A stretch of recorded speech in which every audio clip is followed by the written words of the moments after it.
Bring him nearer." "His name is Joe Maloney," replied Corinna. "A timid, dear kind of thing.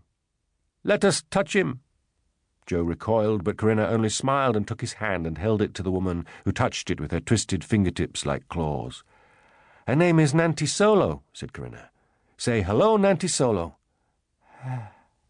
"Hell, he has trouble with words," said Corinna.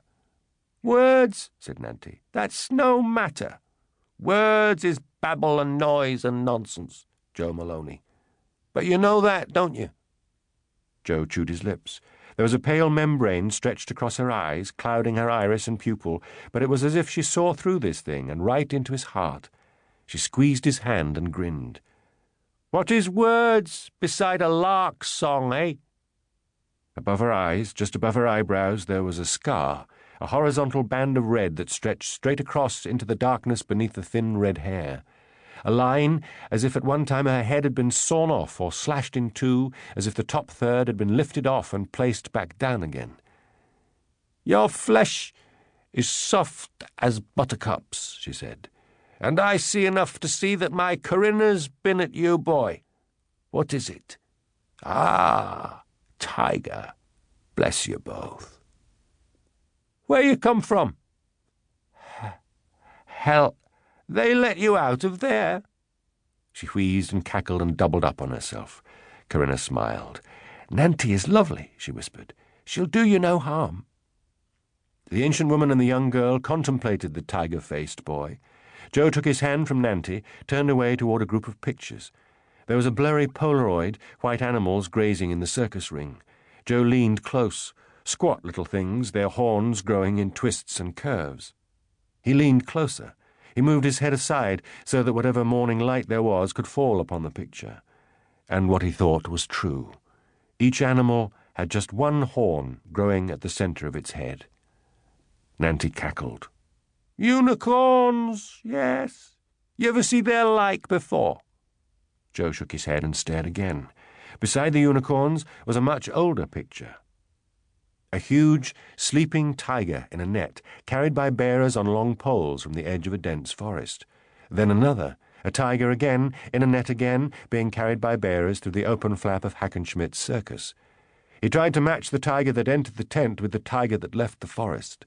Nanti laughed. "Come back to Nanti, Joe. Let her smell you true. Let her divine you." She tipped her awful head to one side. "You been this way before?" He lives here," said Corinna. "Ah, and don't we all? No memory of being any other place? No memory of travelling with a bunch like us?" "No," said Joe. Nanti drew Joe toward her. She bent down and sniffed his throat. She ran her fingers through his hair and sniffed her hands. She held her open hands below Joe's face.